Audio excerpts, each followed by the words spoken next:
Alright, folks, I'm VeloxMors, and I'm going to get this class underway in a moment here. This class is Carriers 101. I'm on Mumble and class.E-UNI chat channel in-game, so please be in that chat channel if you want to ask any questions. Looks like we have a few more entering right now. Going to give it a minute or so. So first off, I just want to see a show of hands. How many of you are planning on getting in a carrier at some point in the near future? Wow, it's quite a few of you. Man, that's great. Wow. Distant, near, yeah, same difference. Oh man, that's epic. I remember when I was in uni, I don't think any of us were really looking at carriers. It was like a pipe dream. No, a Rorqual does not count me on, Duke. Sorry about that. Yeah, it's pretty awesome, guys. It's great. Alright, so, first thing I want to address is if you have any questions, please put them in the class.euni channel. I'll probably open up mics closer to the end to ask any questions if you feel like it. I'm VeloxMors. I have been flying a Thanatos for a few months now. It's probably been closer to half a year now. I fly it with Goonswarm Federation. We do crazy suicidal things with our carriers, and it's a lot of fun. I've yet to lose my first carrier. Still kind of pensive about that. Really don't want that to happen. But it will, sooner or later. I have a pretty good knowledge of the other carriers as well, so don't think that just because I fly a Thanatos, that's the only thing in my world. I try and keep abreast of all of them. It's best to know your enemies, and there are plenty of other carriers out there, so I'm going to try and address all of them. This course is sort of I guess an offshoot of the typical Capitals 101 course. I decided to make a Carriers 101 course just because carriers are sort of the ideal stepping off point for first capital ship.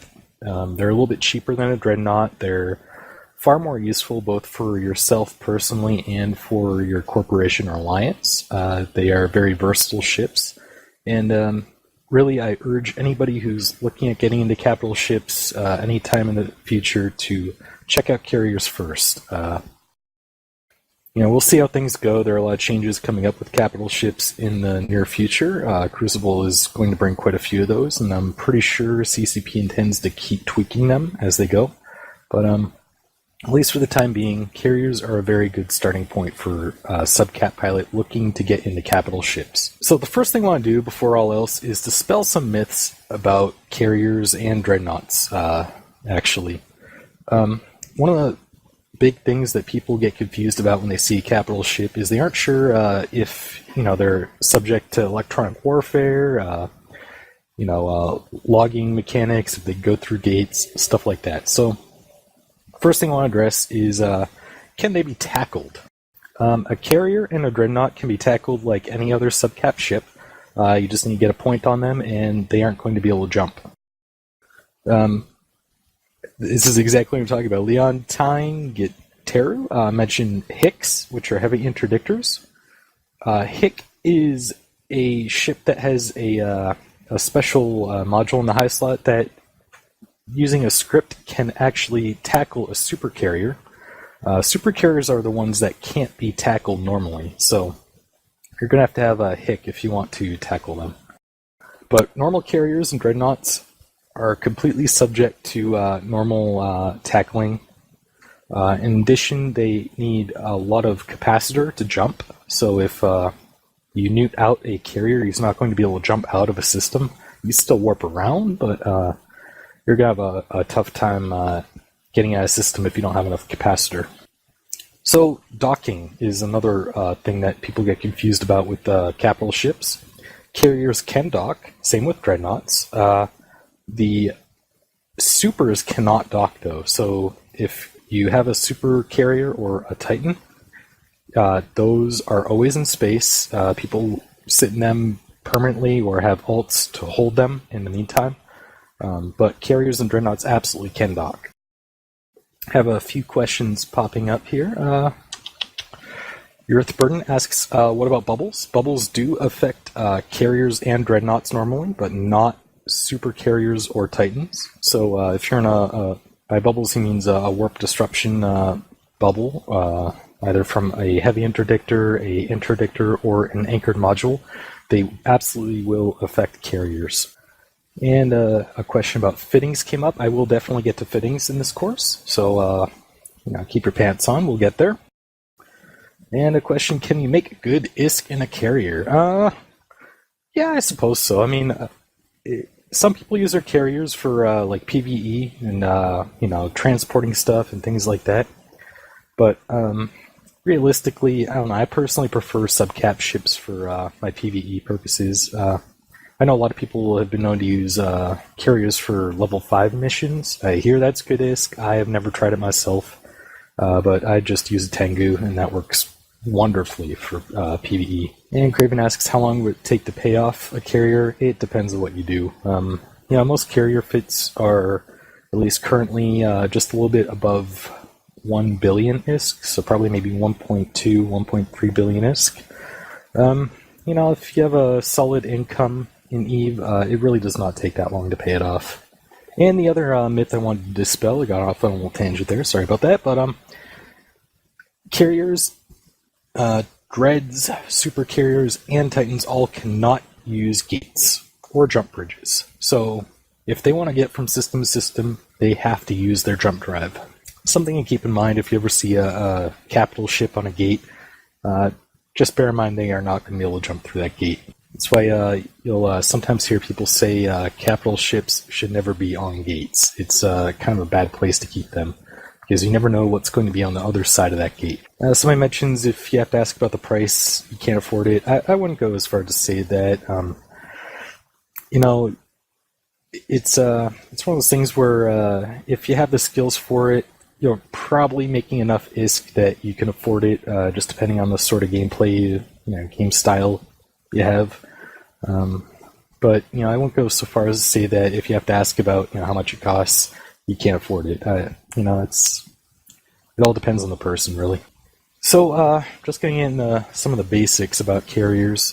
First off, the abilities. What is a carrier good for? Why do I really urge you to get in carriers first as your capital ship? First thing is, you have their fighter and drone bay. It's a very, very ample fighter and drone bay. Fighters work a lot like drones. They're very, very similar in nature, except you can assign them to people in a much easier manner. Each carrier has the ability to deploy one additional fighter or drone per level in the racial carrier skill. We'll get to the skills in a little bit, but realistically, an absolute maximum you can have with a standard carrier is 15 fighters or drones deployed at one time. Normally people use 10-ish, but 15 is the absolute maximum. And if you actually manage to field 15 fighters at a time, it means you could assign a full flight of fighters to 3 different people at one time, which is pretty cool. Personally, I've used my carrier and assigned fighters to a PvE alt I use, just so he could do more damage and burn through anomalies quicker and make a lot more ISK. That's one of the examples of how you use a carrier to make ISK that's not directly putting it in danger. Another thing with fighters is they are ridiculously hardcore when it comes to PvP. They will actually follow a target around in space. They will work with the target, even off-grid from the carrier itself. Likewise, if you assign your fighters to assist somebody, they will warp around with that person. So you don't have to be on-grid with the fighters for them to be effective. Ant asks... if you have assigned a fighter to an opponent and he warps off, the fighters will follow? Yep, absolutely.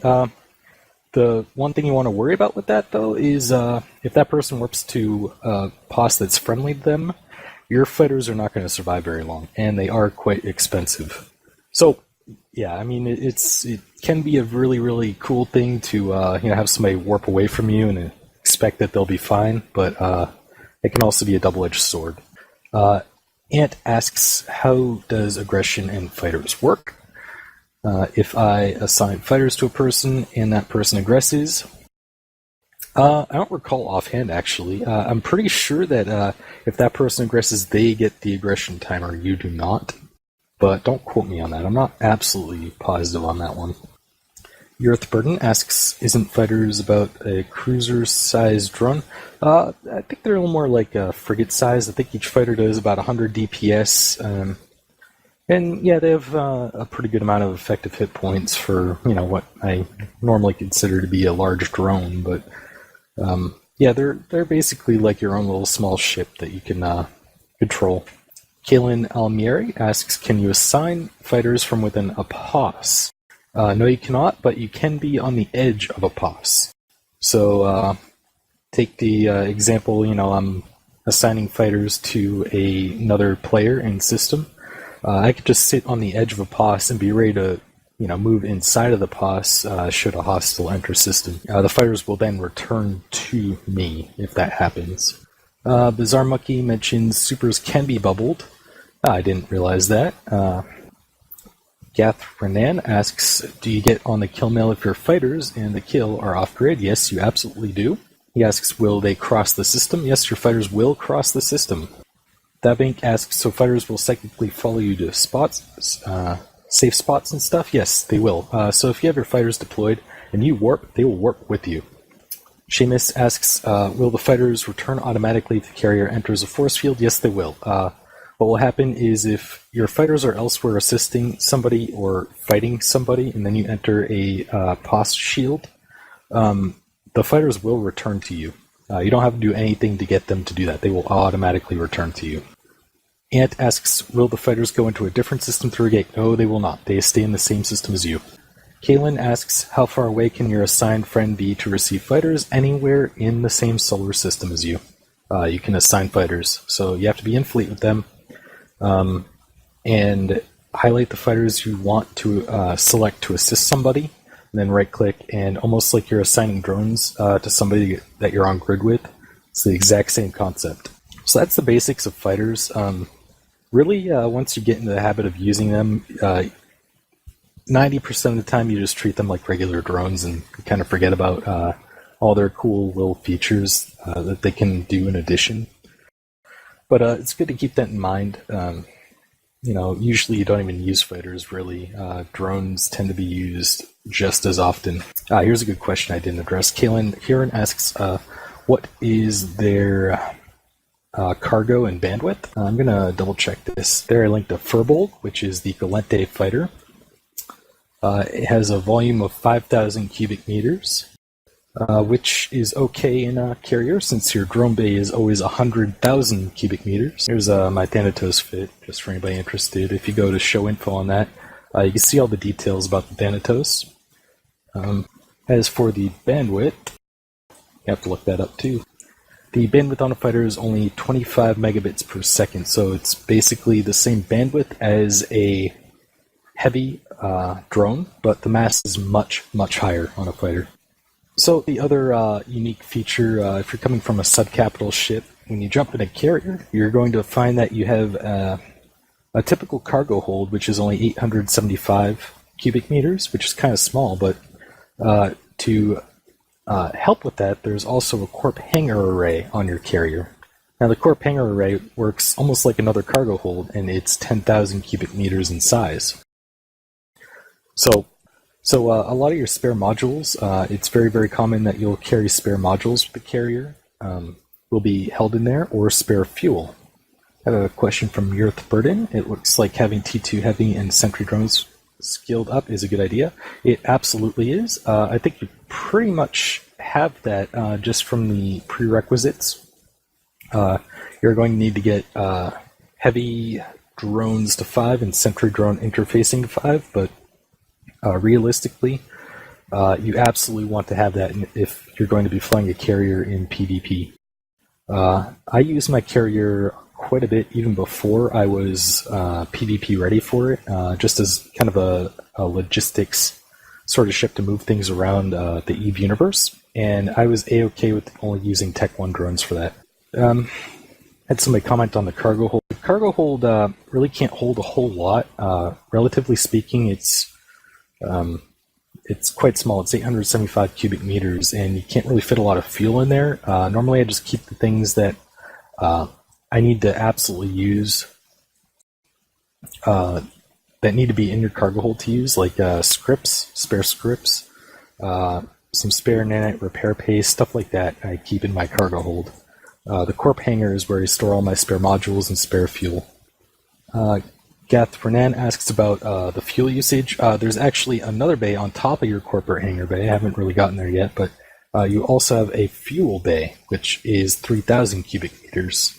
And all fuel that you're going to be using, either the isotopes for your jump drive or the strontium for your triage module, have to be in your fuel bay to be used. So that's an additional 3,000 cubic meters you can use, but you can only use it for fuel. Craven asks, can you move fuel from other bays? You absolutely can. You can do it in space. You don't need to be docked or anything. It's very common to just fill your fuel bay with isotopes for moving around. Isotopes are what are used by your jump drive, so depending on how much you're jumping around, your isotopes get used quite often. And then if you're in a scenario where you might need a triage, then you will add strontium to your fuel bay right before you triage. So you're pretty much constantly moving stuff between your corp hangar, fuel bay, cargo hold, all throughout when you're using a carrier. So you have to get pretty good at window management, making sure you have a good setup with all your windows, so you can easily do that without running into too much trouble. So that brings me to another kind of a unique thing with the carrier is the fitting service. This is something that you yourself can't really use, but it's very, very useful if you're in a fleet. The way it works is once you enter a solar system, you can right-click on your carrier and go to fitting service and click a little checkbox. And what this checkbox does is it allows all of your fleet mates within, I believe it's 5 kilometers of you, to use the fitting service on your carrier, and that will let them refit their ship on the spot. So they can use stuff from your corp hangar bay and refit their own ships from that. But the person has to be within your fleet, and they have to be within 5 kilometers. So one common thing that you'll see is carriers stick in groups, and because of that, they can refit off of each other. So that's why it's a common practice to carry spare modules in your corp hangar bay, so you can change to different modules on the fly to kind of make your carrier very, very versatile in combat. There was a question about needing to be in the corp to access the hangar. No, you don't need to be in the corp to access the hangar. I believe it's anybody that you are blue to or in fleet with. I think it's fleet, actually. I'm not absolutely positive on that, though. It's kind of an uncommon occurrence to have other people try and refit from your corp hangar. Craven asks, can you move fuel from other bays? It might be an old question. Oh, yeah, I think I already answered that one. Ant asks, is there a timer on that, or can you only do this in triage? I believe that's referring to the use of strontium. Strontium is the fuel you use for the triage module, which I'll get to in a little bit here. And the way it works is you have to have enough strontium for a cycle in your fuel bay before you can activate the triage module. Once you activate the triage module, it uses that fuel. Timu asks, can you refit during combat? You absolutely can. Seamus mentions fleetmates can dump stuff into the corp hangar. They cannot withdraw from it without corp rolls and being in the same corp as the Orca. Yeah, it's the same thing for the carrier, I think. Thanks for clarifying that, Seamus.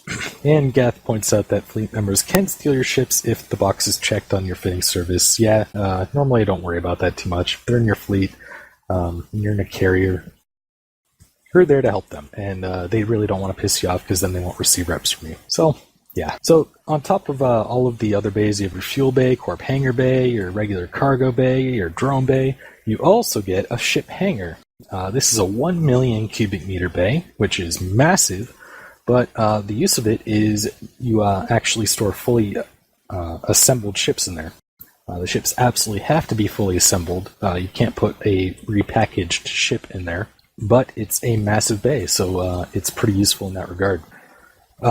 Just as a point of reference, 1 million cubic meters is roughly 2 fully assembled battleships.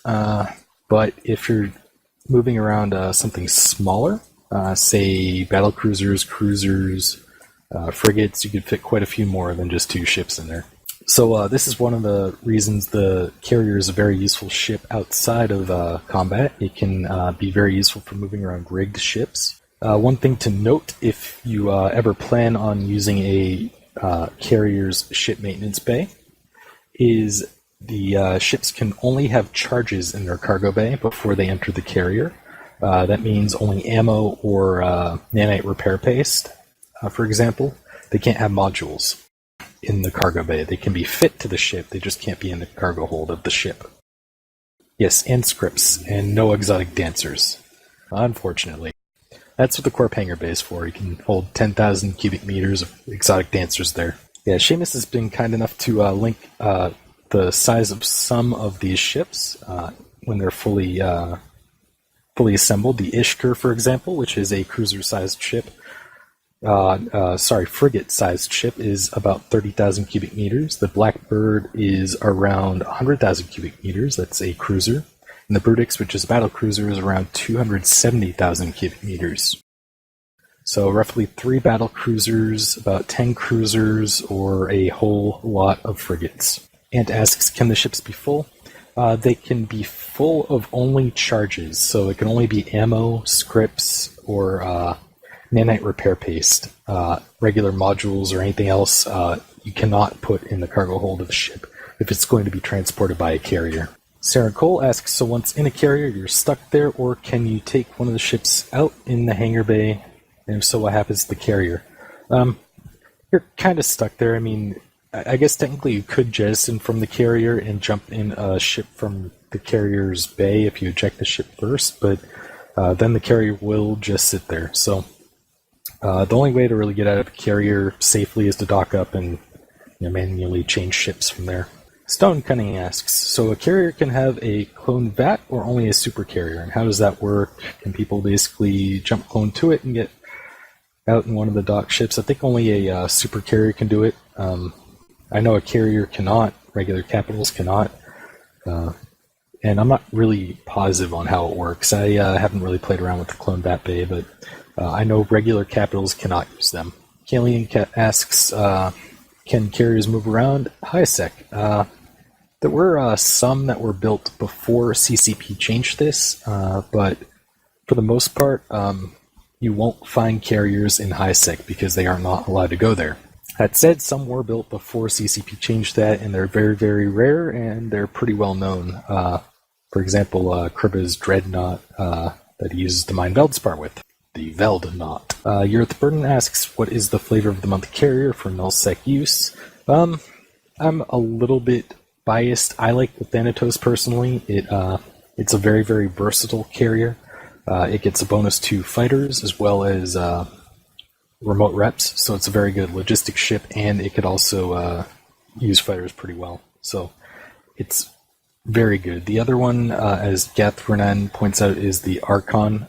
The Archon is extremely good as a carrier because it gets resist bonuses, as well as bonuses that help it remote rep in an armor gang. So if you're in an armor gang, Archon is a very, very good carrier. Dr. Vidok asks about the differences between the different fits. I'll get into those in a little bit, but realistically, since you can refit carriers on the go if you're with a carrier gang, the fits are kind of get gray sometimes. You sort of refit as you need for whatever you're doing. We've used everything from suicide triage carriers for shield repping, which was literally all capacitor mods and a triage module and shield transfers. So, it just varies drastically, and you're always refitting your carrier depending on what you're trying to do. I will get into that a little bit more later, though. Kaylin asks, once you get fighters to use, do they completely surpass other damage-dealing drones? Absolutely not. Fighters are good against larger targets, but I would not want to use them against, say, a frigate or something like that. I always keep EC-600s, plenty of those in my drone bay, in case I get stuck somewhere and I need to try and get a a jam on somebody who has me pointed or something like that. And realistically, any carrier pilot will tell you you have all of the drone space in the world. Just keep dumping drones in there, because the one thing you never want to do is run out of drones. So, you have fighters, you can only hold so many of those, 20 at the most. Normally people, if they'll be using fighters, will throw 19 in there and use that extra 5,000 cubic meters for other stuff. I carry a whole variety of Tech 1, Tech 2 drones and lots of them. Earthburn asks, you haven't given much info on fighter bomber drones. Are they not used that much? Fighter bombers are only used on super carriers. Carriers are not allowed to use them. That said, fighter bombers are ridiculously good. I think they do something like 500 DPS each, or 400, something around that. And if you're in a super carrier, you can deploy a lot of them at once. So they're ridiculously hardcore damage, but they can only be used with the super carrier. Thatbank says something about them not being allowed on super carriers in the next patch. That's not true. It's drones that aren't going to be allowed on super carriers in the next patch. Next patch, only fighters and fighter bombers can be used on, can be put in the drone bay of a super carrier, I should say. All right, trying to keep my head above water with all these questions. Let's move on to the triage module, which is one of the really cool things about a carrier. I just linked the Tech 1 module. A Tech 2 module is coming out as of this next upcoming patch. So what the triage module does, it basically just makes your carrier stop. It stops full dead when you activate it. It increases the amount it can rep by, first, it halves the duration of all your local and remote repair modules, as well as energy transfer modules. And it also doubles the amount that all of those modules either rep or transfer. So you're effectively getting a 4 times bonus to the repairs for your local and remote modules, which makes a triage carrier an absolute monster when it comes to logistics role. So it's basically the big brother of a logistics ship when you're using a triage module. Additionally, the scan resolution goes up quite a bit. It goes up to basically 10 times what it was. So if you look at a typical carrier, you have something like a 62 millimeter scan resolution. That's what I have on my current Thanatos, which means it's going to take a very long time to lock anything. If you enter triage mode, though, it does not take very long at all. If you keep looking through the attributes of the triage module, it has a 5-minute activation. So once you activate the triage, you're sitting there for 5 minutes, and there's not much you can do about it. Even if you deactivate the module, you have to wait until that 5 minutes are up before you can move again. You cannot warp, you cannot jump. Additionally, as I mentioned before, you'll notice the triage module uses strontium as its fuel, which it functions. It takes up quite a bit of space, actually, if you need to do more than a few modules, or a few runs of your triage module. So it's a good idea to keep spare strontium around. Additionally, your fellow dread pilots, if you're flying with dreads, need strontium as well for their siege module. So it's always a good idea to carry some spare strontium around. Additionally, if you keep going down, you'll notice that the max lock targets go up by 4, and that is pretty much the extent of what a triage module does. Practically, most carrier pilots will tell you that if you activate a triage module, it's 9 times out of 10 a death sentence. And the reason for that is you can't move at all, and the one thing that I didn't mention about it is nobody else can do anything to you. They can't target you with remote repair modules or energy transfers. So if you activate your triage module, you can't get reps from anybody. And that's why you basically become a sitting duck for other targets. That said, it still gets used quite a bit, and that's because a lot of the times you'll use it either to do something like repair a post shield, or you'll be with the gang with other people who are triaging, so it's not so much of a death sentence, but realistically, it really cuts down on what you can do. You're sitting there for 5 minutes and you can't do anything about it. One other thing I forgot to mention about the triage module is once you activate it, you can't deploy any fighters or drones. And any drones or fighters that you have out have to be returned. So you have no offensive ability when you're in triage mode. Sid asks about, am I happy with the activation, time, fuel use of triage siege modes? The triage module, the Tech 2 triage module that's coming up, really doesn't show much benefit in its use. It uses a little bit less strontium, but it's kind of a superfluous thing. However, the T2 Siege module, I think, is really going to help Dreads. I'm not really a Dread pilot myself, but I think it's at least a good step in the right direction. I'm not sure it's going to be enough to make Dreads useful again, but we'll just have to wait and see on that. Earth Burden asks, is this why fleets would cycle which carriers go into triage mode? Yeah, kind of. Part of it is to make sure everybody has enough cycles of strontium to get by. The other part of it is so they can still have some drones on the field. There are a number of reasons to do that. But realistically, I don't know, whenever I end up using triage module, we are just using it as a group. It's normally when there's no reds around. If you have to use triage module to stay alive, like I said before, 9 times out of 10, that's a death sentence. It just means you're going to die. Sid, following up on the Tech 2 triage module, it's just a wash as far as carriers are concerned. I wouldn't say it's a bad thing. It's only an improvement, but they didn't really need a buff before. So, it's just kind of what it is. So, I'm going to go into some of the differences between the 4 carriers that are out there. This is all a little bit subject to change. There's some, like I said, there are some upcoming changes to capital ships. Carriers aren't really seeing a whole lot of them, but I think the changes in the Doomsday mechanic are going to kind of play into this a little bit. First off, there's the Caldari carrier, which is the Chimera. Should probably link these. There's a Chimera. As you can see, if you look at the description, it gets bonuses to capital energy and shield transfer range, so it is a very good shield logistic ship. I really don't see them doing capital energy transfers very often. And it also gets a bonus to shield resistances per level, so it has a decent tank. It's actually not one of the better tanks overall, and the reason for that is the hardeners for shields all require capacitor. So it just gives you a little bit more incentive to nuke out a Chimera. And that kind of makes it, a little bit less useful overall. The other big issue people have with the Chimera is its fitting. It runs into a lot of CPU fitting issues. So, take that as you will. A lot of people swear by the Chimera, as Dr. Bitok points out.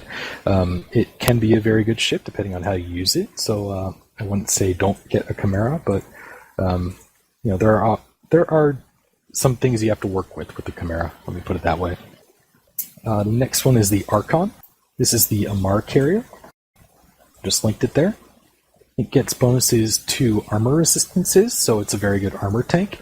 And it also gets bonuses to capital energy transfer and capital armor transfer. So, as you can see, it's kind of similar to the Chimera. It's the armor counterpart to it. The difference is the armor resistances are very, very good because you generally aren't using too many active armor hardeners with an Archon, depending on how you fit it, of course, but it leaves it cap-independent tank, which is a good thing. Additionally, armor gangs are kind of a flavor of the month at the moment, so it's a very good carrier overall. As you guys might notice, on these carriers I'm linking, they have a lot more bonuses than the 2 I'm pointing out. The 2 bonuses that I do point out are different on each carrier. All of the others are the same. So the ones they do have that are the same across all carriers are they do get a reduction in CPU need for warfare link modules. So they can be fleet boosters if you intend to use a high slot for that. It's not normally a good use of a carrier, but you can do it if you wanted to. They can fit tactical logistics reconfiguration modules. That's the triage module. They can deploy 1 additional fighter or drone per level, which I mentioned before. So at base, you can control up to 5 drones per level, but then if you have the racial carrier to level 5, you can deploy up to 5 more. And then there's a module. Let me see if I can find one. Drone Control Unit. Thank you, guys. The Drone Control Unit is a high slot module for carriers that can also let you deploy one more fighter or drone for each one fit. Since there are 5 high slots, you can fit up to 5 more, and that will give you a total of 10 maximum fighters or drones.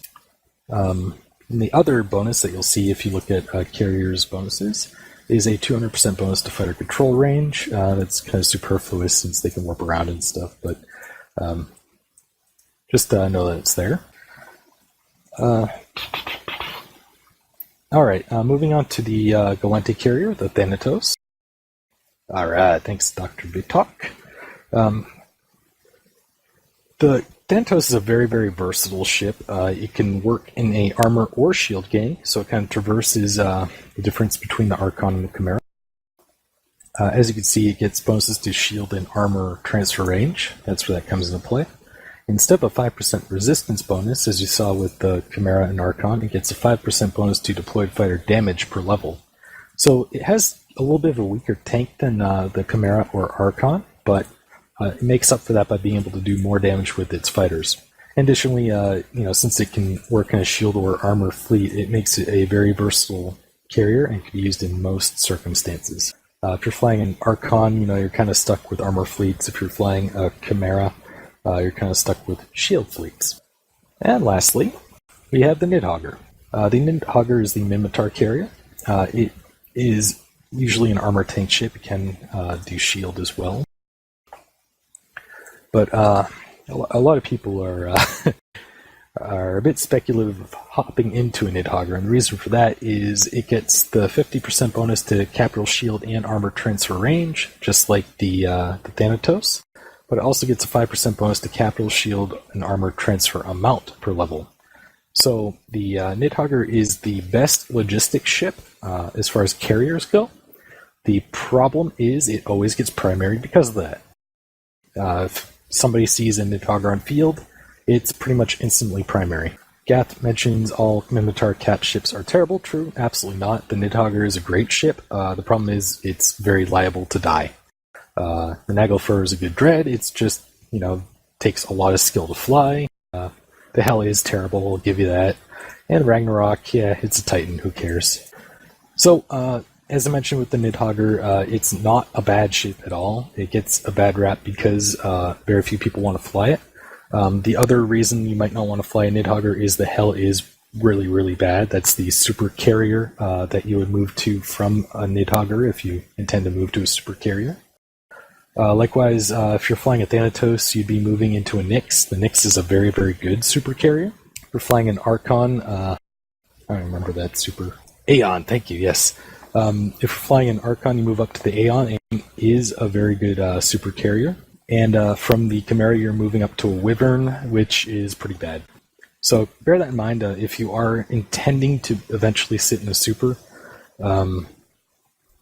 Some of them are really good, some of them really aren't. It's all kind of a matter of preference again. If you bring a Wyvern to a fight, I don't think anybody's going to ridicule you for that. It's still a Wyvern, so, to each their own. But generally speaking, the Nyx, as it stands right now, is a very, very good one, as well as the Aeon. That said, they're also changing supers right now, so, take that with a grain of salt. When you go back to consider what you want to train for if you eventually want to get up to a super.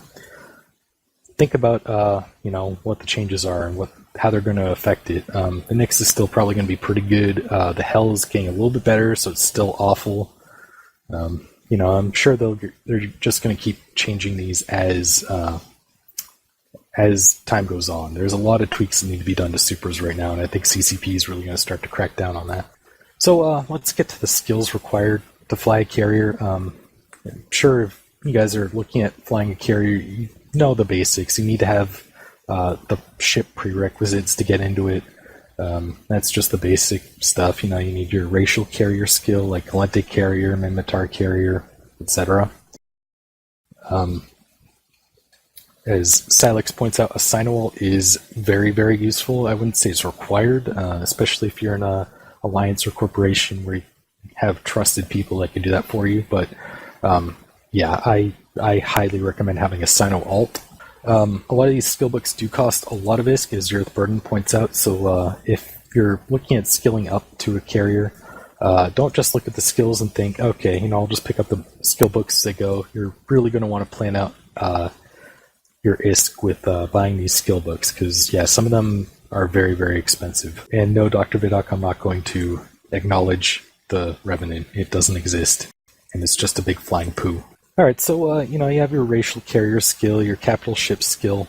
Those are kind of the basics to sit in a carrier, but then on top of that, you're going to want to have really good core skills, of course. Your capacitor skills are immensely useful in a carrier. While it's not actually a prerequisite to sit in a carrier, capacitor is sort of your life. If you want to jump somewhere, you need to have at least 70% capacitor. That's with your jump drive operation skill at 5. Most every carrier pilot I know has their jump drive operation skill at 5. So 70% capacitor to jump is still kind of tough. If you just have some passive modules activated, it can pretty easily get below 70%. So bear that in mind. You definitely want to have very good cap skills. On top of that, you want the basics. You want to be able to fit a pretty solid tank. Your electronic skills, all that stuff needs to be pretty close to maxed out. Now back to the jump drive skills. You have jump drive operation, which is your basic jump drive skill. It lets you use the jump drive. Thank you, Doctor. So jump drive operation is the first one you want to get, and you definitely want to get that to 5 before you even start playing around with your carrier. The reason for that is you need jump drive operation at 5 to get jump drive calibration, which is the other major jump drive skill. Jump drive calibration lets you jump further each jump. So it's a 25% bonus per skill level. So most people want this at 4 or 5 for jump drive calibration. It takes a long time to train, so bear that in mind, but it is immensely useful because a jump before that might have taken 3 or 4 jumps might only take 1 or 2 now, and every time you jump is just one more opportunity to die. So realistically, you want to jump as little as possible, which means you want your jump drive calibration skill very high. On top of that, there is jump fuel conservation. This, at least up until recently, was kind of a superfluous skill. You train it to like 3 or something just so you use less fuel. But now isotope prices in general have gone up quite a bit, so you might want to plan out having jump fuel conservation kind of high if you're trying to put together a carrier skill plan. Dr. Vidok also was nice enough to link the fighter's skill. Fighters, as you can see if you look through the prerequisites, requires drone interfacing 5 and leadership 5, so those might be some skills that you weren't really planning for, but it gives you an additional 20% increase to fighter damage per level, which is very significant. So most carrier pilots are going to want to have this at 4 or 5 before they start using carriers in PvP. And if you ever intend to go up to a super carrier, you're going to need fighters at 5 to use fighter bombers. It's a prerequisite for the fighter bombers skill book. We also have the other capital modules linked here. As far as skills go, you need capital energy emission systems, shield emission systems, shield operation, capital armor repair systems, and capital remote armor repair systems. These are specific to capitals. You need basically all of them you intend to use. So if you're flying in a Chimera, you're probably not going to need capital armor repair systems or capital remote armor repair systems, but generally speaking, it's good to try and have all of the relevant capital skills. And Olivia, I do not appreciate that comment. Thank you very much. Awesome. Thanks, Dr. Vitok. All right, for your tank, you're going to want to have your armor and shield compensations at 4 or 5. These are the individual skills that affect your resists, so something like thermal armor compensation. While they only really affect the passive modules, if you're in, say, a Chimera and you get muted out and your shield hardeners turn off, these then become a passive module, and they still increase your resist. So even if you're in a Chimera, you definitely want to have your shield compensations at 4 or 5. Oh, thanks, Zion Duke, for mentioning that the logistics module, or the triage module, requires logistics 5. So if some of you guys are wondering about, getting into carriers somewhere down the road, a good first sampling of what it's like to fly a carrier comes when you fly a logistics ship. So start training up logistics, see how you like it. If you don't like it, you can you can move on to another skill and forget about it. But logistics is definitely a good thing to start training now as a subcap pilot if you intend to get into a carrier. And Seamus, I was just joking around. It's cool. All right, so on top of those, you're going to want to have your fitting skills up there, advanced weapon upgrades, all that stuff. Actually, advanced weapon upgrades you won't be using, but the other fitting skills, electronics 5, all that stuff, a lot of it you're going to get for prerequisites. You're probably going to have all those trained up anyways, but it's good to have, just in case you haven't thought about that yet. So I'm going to move on to fittings now. I don't fit like most people do, so I'm kind of, shaky on this topic, but like I said before, a lot of the times you fit for the purpose. It really depends on what you're doing, and that's going to determine how you fit your ship. As general combat, I use the fit I linked before. That's my carrier fitting. As you can see, I have some remote armor repair, some remote shield repair. I have a heavy mute on there and a large smart bomb. Those are just for the oh crap scenarios, where like the smart bomb is very good for removing drones that might be on you, and the newt is good for trying to keep enemy carriers tackled or other capitals tackled, or just neuting out somebody small interceptor or something that might have you tackled. It's a very good module to have there, and remote repair is always welcome. It's the prime reason for using a carrier in combat, at least. As you can see, I have quite a few cap regenerating modules. The reason for that is to keep my remote repair modules going, as well as to cap up pretty quickly when I need to jump. So cap is life in a carrier. Keep that in mind. That's why you'll also notice I use large capacitor control circuit rigs instead of, say, Trimarks or something else. That capacitor is really, really useful, so make sure you have as much capacitor as possible. Capacitor control circuits are the standard for rigs on a carrier. You're welcome to do what you want, but realistically, you're probably going to want to use capacitor control circuits for your rigs. Sid mentions, you don't even have the triage. I have the triage, I just don't have it fit right now. I keep it in my cargo hold in case I need to use it, but that said, I don't use triage all that often. Like I said before, unless you're doing something very specific with it, it's kind of a death sentence. Kinlan asks, does it not have the calibration for Tech 2 rigs? It can absolutely use, I think, at least 2 Tech 2 rigs for large capacitor control circuits, but the value just isn't there. Carriers really aren't that expensive. You're talking about a 1 billion ISK ship. It doesn't really make sense to put, some few hundred million ISK rig in it when you can very likely just be one-shotted by a doomsday. So I just use, the Tech 1 rigs. I'm going to link Wildly Inappropriate still has some of our carrier fittings publicly viewable, something we probably should not do, but, we're a terrible corporation, so it's all right. I'm going to link some of these for you guys if you're thinking about getting into carriers, just to give you an idea of what an acceptable combat fitting might be.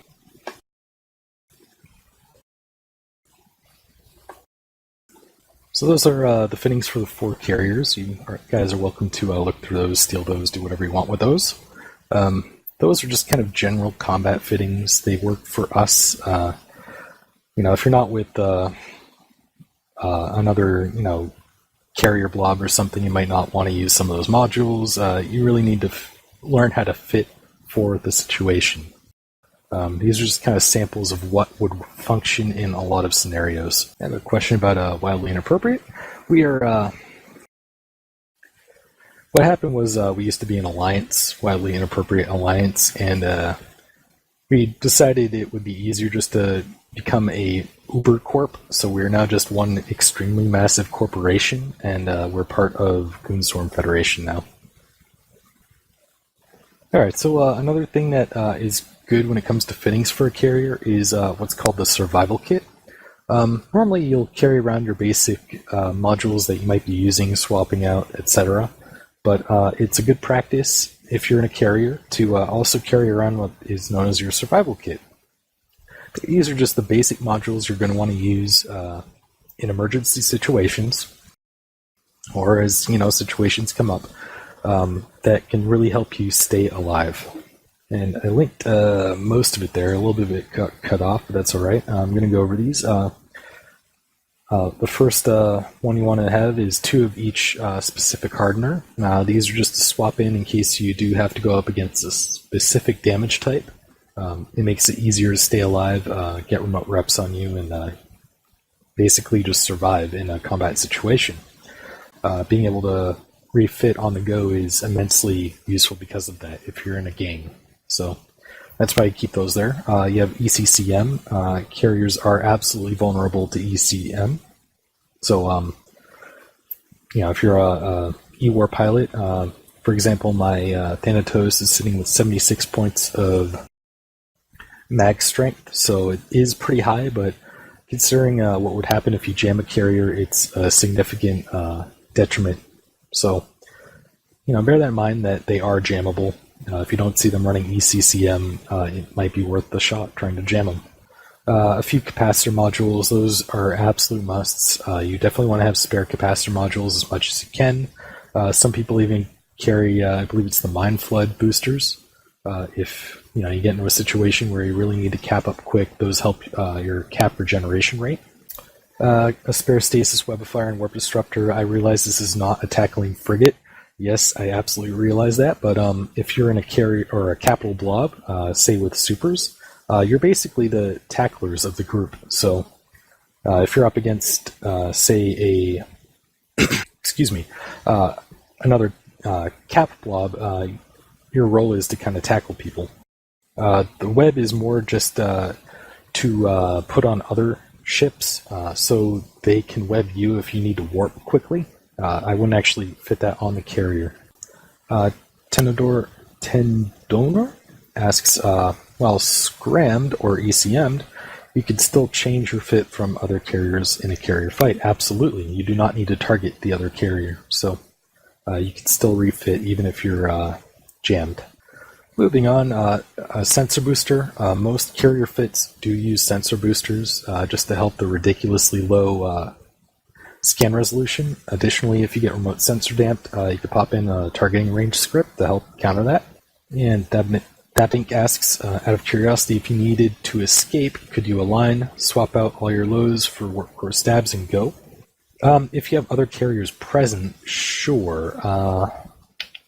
I'm not really sure if somebody already has you pointed, it's going to deactivate their module. It might happen when they try and cycle it next, or when their cycle ends and begins again.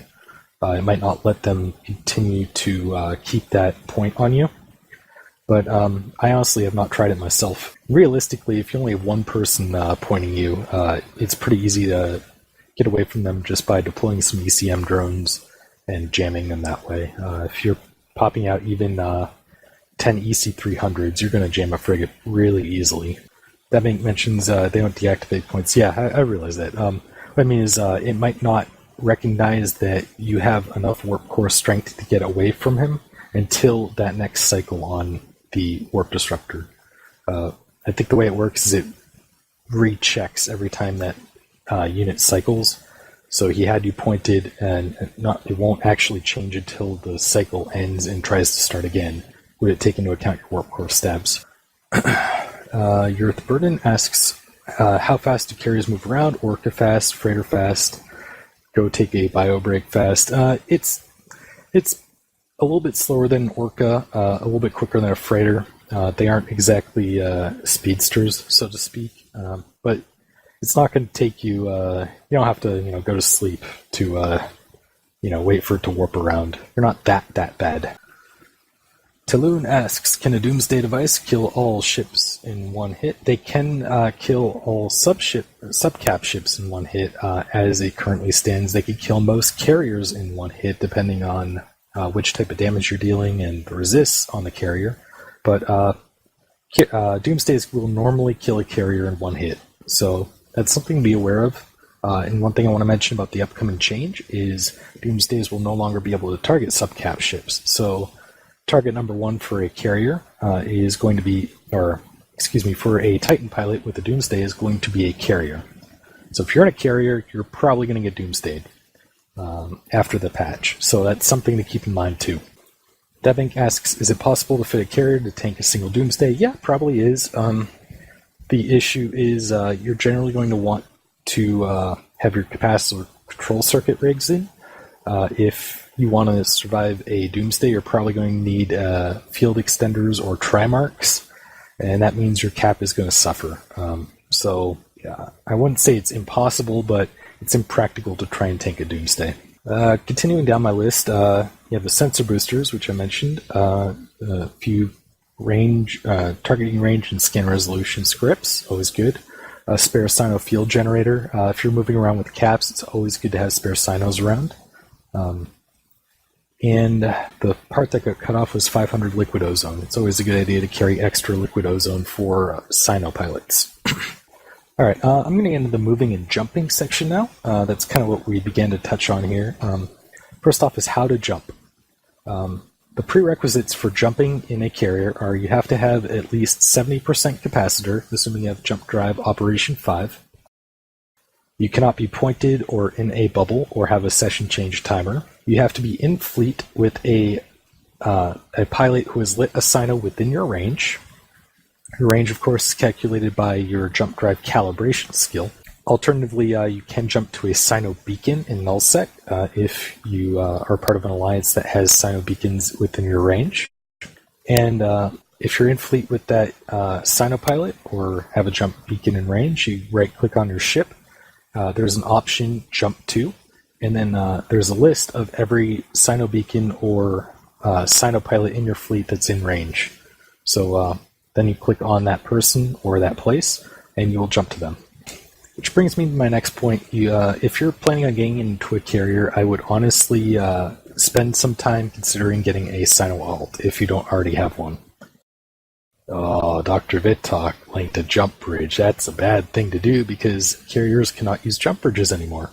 So having a Sino alt is very, very useful for you. One of the biggest things that is kind of a problem when it comes to moving around a carrier if you're trying to do it alone is you have to trust Sino pilots.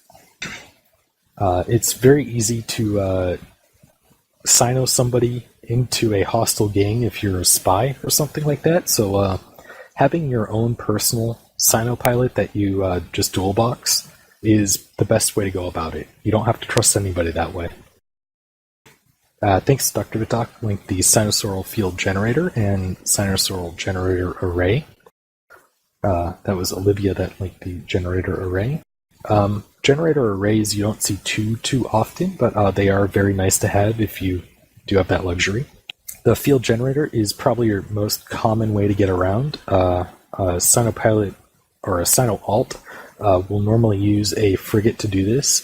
Some people use recons because they use less fuel and have a quicker cycle time on a Sino. But realistically, it's better to do it in a frigate because you're going to lose Sino pilots often. Another interesting thing that Dr. Vitok linked was the Sinosaural System Jammer in Sovereign Nullsec. This can be anchored in a system and online, and what this module will do is it will prevent anybody from lighting a Sino in a system. Additionally, if there's a Sinosaural Generator array in that system, it will have to be offline before the jammer can go online. So if that Sinosaural System Jammer is up in a system, you will not be able to jump to that system. It has put a dent in many of my trip plans before, so just bear that in mind. When you're planning out a trip in a carrier, which you should always do before departing, have contingency plans in place or scout systems out first and make sure there are no Sino jammers in those systems. Tiloon asks, can you have more than one jammer in a system as a failsafe? I've got no idea. That's something I never play with. I imagine you could probably have one anchored at another POS, but you can't have two online at the same time. I know that. And Dr. Vitak has been nice enough to link some of the skill for the Sino skill book. So if you guys do want to have a Sino alt, realistically all he has to do is be able to fly a probe is a good Sino ship, or a I can't think of the other one. No, not the Atron. Kestrel! Thank you guys! You guys are great. The Kestrel is the other awesome Sino ship. So, just get one of those, get a pilot into one of those and train up Sinosaural field theory, and it's kind of the ideal Sino pilot and does not take much skill points to get there. Earth Burden asks why those ships. It is, as Olivia pointed out, because of the cargo size. It's a really good idea to be able to carry plenty of liquid ozone. It's kind of a cheap fuel, and you'd never want to be without liquid ozone, because that kind of sucks when you can't jump out and you really need to. Ant asks, what happens if I turn the Sino on? I believe you mean the Sinosaural field generator. The way it works, lighting a Sino is it's just a module, a high slot module. You have to have liquid ozone in your cargo hold. The amount you need depends on your Sinosaural field theory skill. And once you light it, the ship will sit there. The Sino ship, that is. And it cannot move. Kind of like a carrier in triage. You can't move, you can't jump, you can't warp. You're just sitting there for the duration of the Sino, which is, I believe, 10 minutes by default. So that's why you don't want to have a valuable character as your Sino alt. He's probably going to go through a lot of jump clones and all of that. You're going to have to get new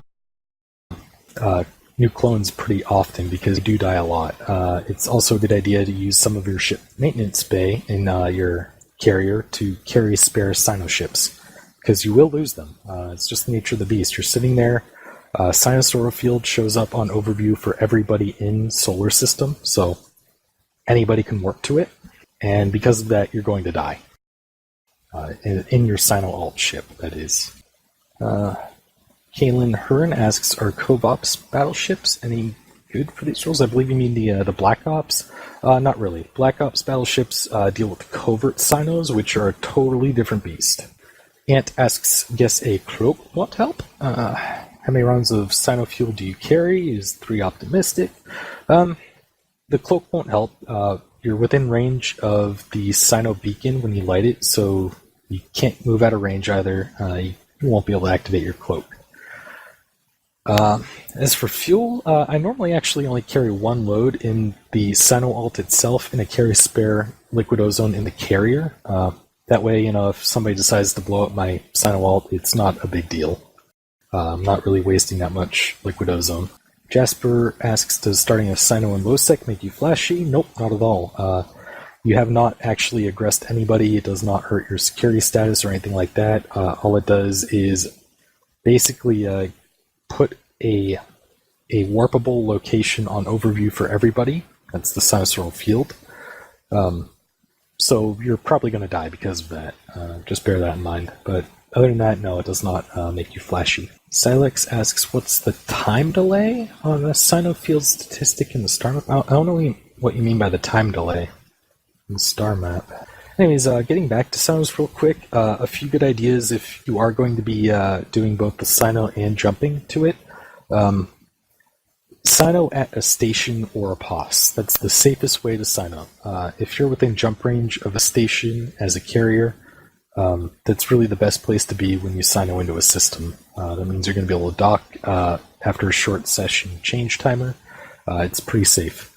If you light a Sino in the middle of nowhere, it's a fair bet that somebody's going to try and tackle the carrier when it lands. It kind of sucks having to land and then try and warp somewhere because, like I said before, the carrier warps very slowly.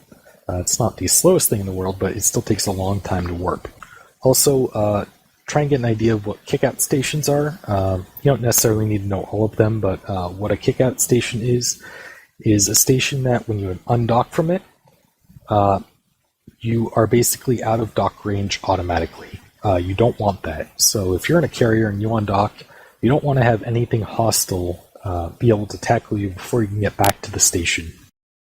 Most stations are not kick-out stations, but just be aware that there are some out there, and you don't really want to dock a carrier at one of those. Seamus clarified the question earlier. Sinusoidal fields appear on the star map. He wants to know the time delay between the Sinopilot activating the sinusoidal field with the sinusoidal field registering on the star map.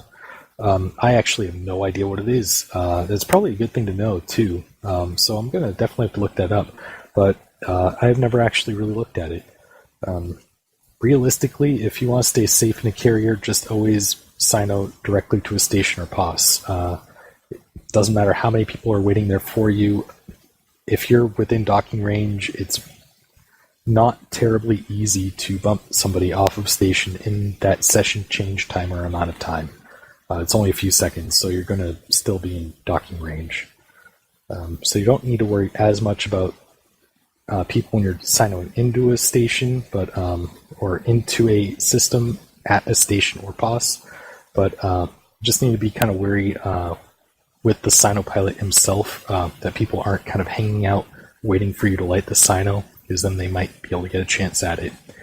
Realistically, it's just about being aware of your surroundings.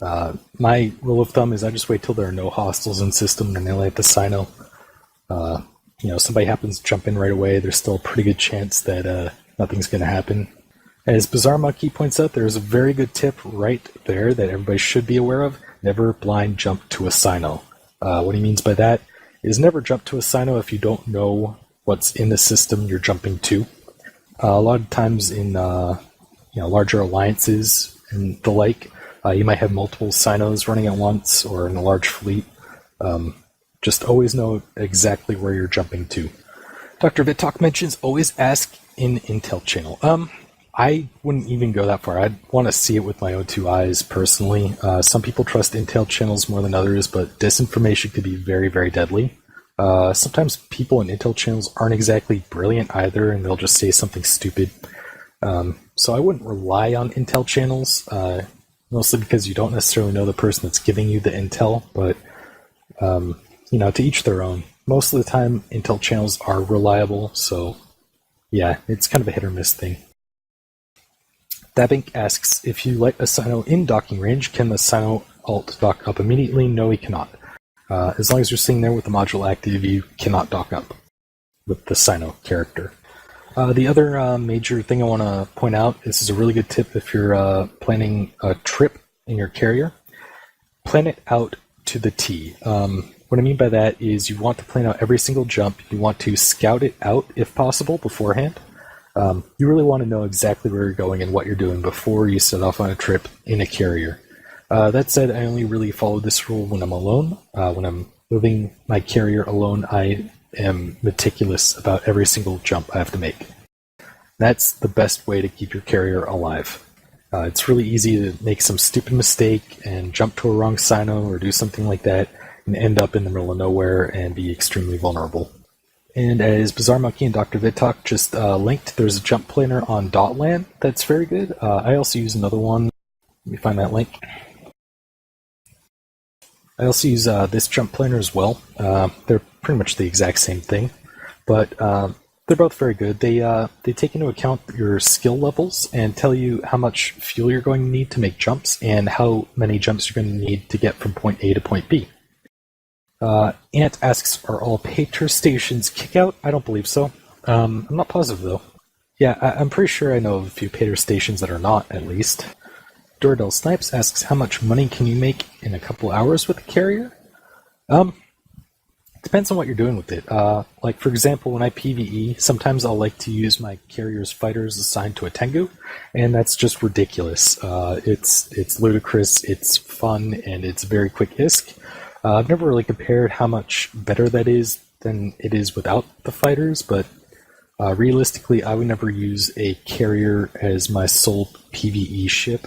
Some people do it. I don't know how much they make doing it, but the DPS output from a flight of fighters isn't going to be much better than a battleship, just as a comparative analysis.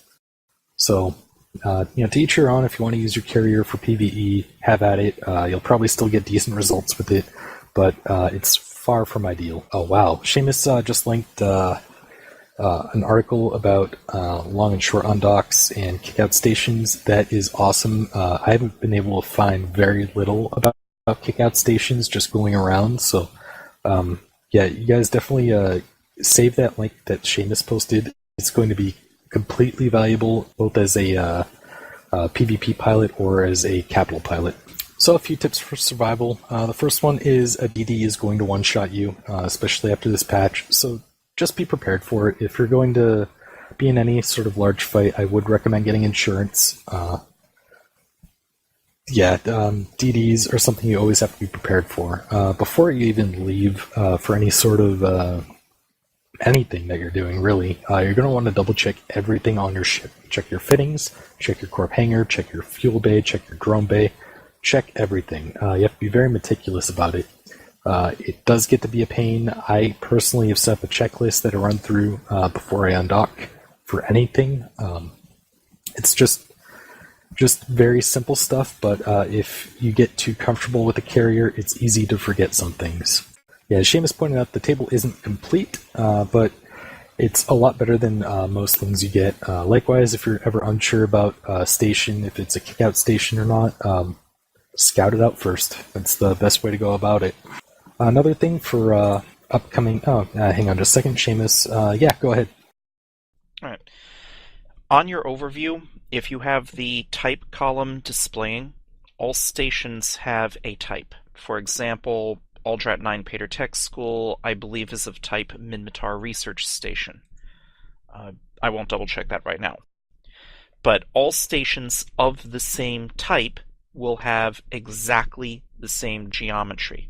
They're going to look the same, they're going to have their spawn points in exactly the same spot relative to the station center. Their undock vectors will point exactly in the same direction relative to the system's absolute coordinate system. So if you've seen one Minmatar research station, you've seen them all. If you've seen a single Caldari 1, you've seen them all, including JITA 44 Caldari Navy Assembly Plant. I'm done. Thanks, Seamus. That's very informative. Thank you for that. So, the other major, huge, enormous tip that I can give you guys, if you plan on getting in a carrier anytime soon, the second you start to get the skills where you can actually sit in the carrier and use the modules, get on CC. Definitely download the Singularity client. Play around with the Singularity client a lot. That's the absolute best way to learn what you're doing with the carrier before you actually have to use it in combat or even just doing simple logistics stuff, moving ships around. There's really something to be said for peace of mind of just knowing how to fly around in a carrier and being confident in that. Earth asks, how much does it cost to insure a carrier? Let me check. It's not cheap, if I recall. Alright, for my Thanatos, the basic cost is 30 million ISK with a payout of 300 million ISK. Standard is 60 million with a payout of 362 million. Bronze is 90 million with the payout of 422 million. Silver is 120 million with a payout of 483 million. Gold is 151 million with a payout of 543 million. And platinum is a cost of 181 million ISK with an estimated payout of 603 million ISK. So it's not cheap. And a few additional tips. These are for killing a carrier. As a carrier pilot, I am kind of remiss having to tell you these, since I'm also flashy to most of you guys, but it's fun to know, because everybody loves killing carriers, myself included. First off is they are very vulnerable to being pointed and bubbled in E-War, and they can't jump or warp if they're pointed or bubbled, so that's a good way to go about ruining a carrier's day. Additionally, they're vulnerable to newts. Newts really do hurt a carrier, so newt the hell out of them. That's another very good way to ruin their day. And the third one is bumping. Bumping a carrier really pisses off a carrier pilot. I can honestly tell you that. If a carrier is trying to align somewhere and they get bumped, it's going to take them a long time to fix that. So bumping a carrier is a good way to piss them off. One thing to be cautious about with that is a lot of carriers do use smart bombs, so While a smart bomb doesn't do a lot of damage, if you're in something like frigate, it might hurt. One quick story. I try not to go into too many stories, but I was on an op, and we were inside of a POS shield after repairing said POS, and apparently a bunch of hostiles decided to play. They lit a Sino about 200 kilometers off of our POS and jumped in, and it turns out they had our POS password as well, which happens in nullsec far too often.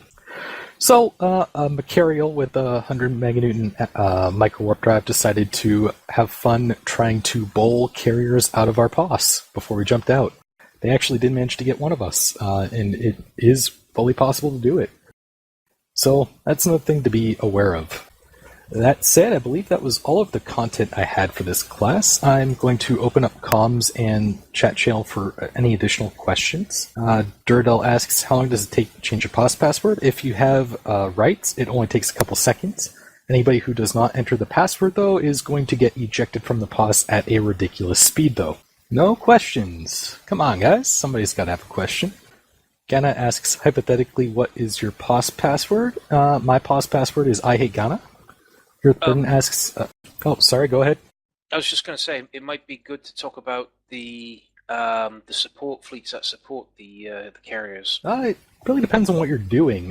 For example, a lot of the times I use my carrier just to repair POS shields, which is really boring and mundane, but it happens. Usually, if I'm doing something like that, we'll take along a couple of frigates, maybe an interdictor or a heavy interdictor, just to watch the gates, and other than that, you don't really need much of a support fleet. In a cap blob, you don't have any support. You might have another fleet out that subcaps doing something else or similar, but it really operates as an independent fleet a lot of the time. The biggest reason caps are normally in their own fleet is they jump from point to point. They don't use gates. So controlling and just kind of managing a capital fleet is very different from managing a sub-capital fleet. Earth Burden asks, do Corp help in replacing carriers when lost in combat? I can only really use my own Corp and Alliance as a example, but for example, in Goonswarm, if you're using a capital fit and we have a capital FC leading us on some sort of an op, and we lose our carrier, they will 100% reimburse the carrier cost. So if you also insure it, that's just the cost for the hull. So if you also insure the carrier on top of that, you should have more than enough ISK to buy a new carrier. Fully fit and everything. That's just our own Corp, though. It's really going to vary from Alliance to Alliance. Earth Burden asks, do you break even? Last time I ran the numbers, I would actually come out ahead if I lose a carrier. That's why I'm always very eager to go on a triage shield carrier with absolutely no tank on it. But, to each their own. Some people just don't like dying in general. Sid asks, did you mention the max single jump range? I believe, I didn't, but I believe if you have your skills maxed out, it's something like 14 light years, which is kind of a useless, unit of measure, because the only place you'll really be able to calculate that is if you start looking at jump ranges from one point to another on a jump planner. So really it's best to start just looking at what that might get you with certain skills and then work towards those skills, as opposed to trying to calculate, what's 14 light years versus what's 12 light years away. Waldemar Wexler asks, as a new player wanting to eventually get into carriers, would it be best to train for them as on a second account, or eventually get there on your main character? That's a good question. It's really going to depend on your long-term goals, especially if you're interested in sitting in a super carrier one day. The big issue with those is you can't get out of them. So you're going to want to have a character dedicated to your super carrier if you do go that route.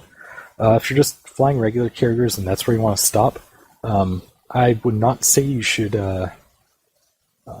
use an alt for that. I use my main for it. It's a great idea because on my main, most of my core skills were trained long ago.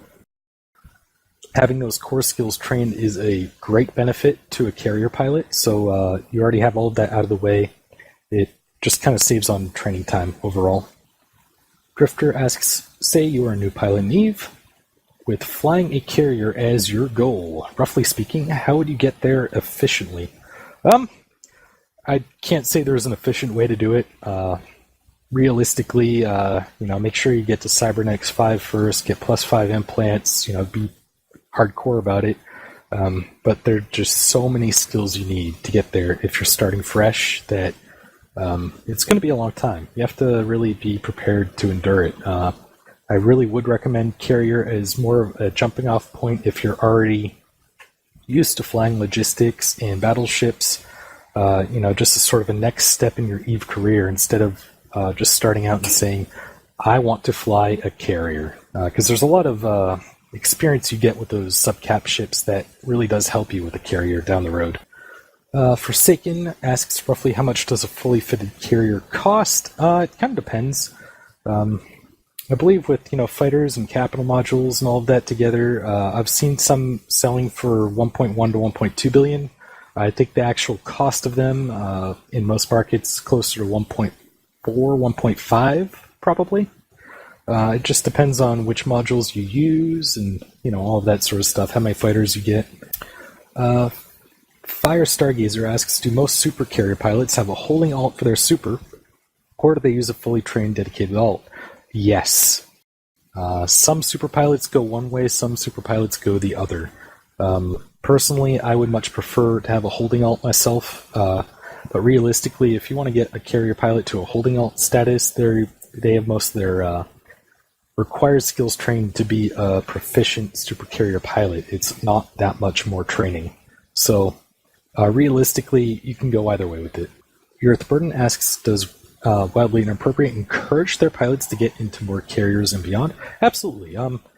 Especially if you're looking at Nullsec or Wormhole Corps, they're pretty much all going to really like the idea of having more capital pilots. Even Goonstorm Federation as an alliance, they have massive subsidies for carrier and super carrier pilots. They're starting to introduce more subsidies for dreadnought pilots. It is highly encouraged, and if you're with a large alliance or corporation, they're probably going to help you get there. Muradon asks, asks, holding alt? Basically, if you're in a super capital ship, which is a Titan or a super carrier, there always has to be somebody in that ship. Otherwise, anybody else can get in it. You cannot dock up those ships. So they are always in space. So a typical way that super carrier pilots go around this is they have an alternate character that they use to sit in the super carrier when their main character is not in the super carrier. With the upcoming changes to carriers and super caps, you expect any major fleet doctrine changes or anything like that? Perhaps more use of subcaps than what's been? That is exactly it. I expect a big return of subcaps, actually. Maybe dreadnoughts as well. Maybe we'll see how well the T2 siege module actually works in practice. I still think it's not going to be enough to make dreads effective again. But especially with these new Tier 3 battle cruisers that are coming out, I think we're going to see a lot more of subcap fleets. It's no big secret, Goonstorm Federation, my alliance, has been resorting to subcap fleets a lot more. We enjoy it. It's actually a lot of fun for us, even though it's kind of disheartening to go up against super carriers in subcaps, but it is still fun. So I think we're going to see a lot more of that, and I think it's going to be more and more effective with the changes in Crucible. Gath Renan asks, technically you could leave a Super or Titan in a POS, right? Just not wise? Yeah, I guess you could technically jettison from it, or eject from it, and just leave it sitting there in a POS. It's a terrible idea, though, mostly because anybody with that password can go into that POS and steal that Super or Titan, and they are not cheap. Ant asks, when looking at ratios, how many battleships do you need to kill a Thanatos? It depends on how the Thanatos is fit, really, but generally speaking, you're looking at something like 10 battleships with decent skills should be able to take down a carrier alone. But then it also gets in a matter of time. 10 battleships might excuse me, take a little while to do it. Whereas if you guys get together a fleet of maybe 15 or 20, it could go pretty quickly. Just as a rule of, or an example for, the hell of it. For the longest time, Goonstorm Federation had a fleet doctrine called Alpha Fleet. We still use it. It's basically just a bunch of Alpha Maelstroms, and I'm sure you guys have seen the 1400 millimeter artillery cannons. They put out a massive Alpha strike on them. Not great DPS, but just a very, very large Alpha strike. I was on one fleet a few months ago, probably about 6 months ago now, and we actually managed to Alpha a carrier just with these Alpha Maelstroms. So, you could do some crazy stuff if you get a lot of battleships together. Seamus pointed out that leaving a super in a pause, he could have also been referring to the capital ship maintenance arrays. Yeah, I suppose you could, I think you could store one in there. But, again, it's not a wise move. If you're at the point where you're flying supers, you're going to want a holding alt. Just be professional about it. Do we have any other questions? Ant asks, will the Tier 3 battlecruisers work good against caps? It's still kind of yet to be seen. They're not officially out yet, so it's kind of tough to tell, but from what I've seen so far, I think if you get a bunch of good pilots that know how to properly sig tank and keep their traversal up, I think they could be absolutely devastating against a capital fleet, but I think the big issue is if these capital fleets start running with subcap support again, which they've not been doing as of late, the Tier 3 battlecruisers are just going to get obliterated. So I think what we're going to see is kind of a return to the typical, capital fleet and subcapital fleet working hand in hand to accomplish goals instead of just having PL hot drop, 20 super carriers and do whatever they want to do, basically. Fire Stargazer asks, is it common for Corps to have supers available for pilots, or are they individually owned? They are absolutely individually owned. I suppose it's not inconceivable that a Corp or Alliance might have a Corp or Alliance-owned super, but I have never heard of that. Alright, well, if that's all of the questions that we're getting, then I thank you all for your time. I hope this course has been informative. I welcome all comments, or if you guys come up with any other questions, feel free to email me. I just put an X in class.E-UNI. I'm available for answering all questions at any point in time. I'm always happy to do it. I wish you guys the best with your careers in Eve, and I hope to see some of you guys fielding these capital ships soon enough.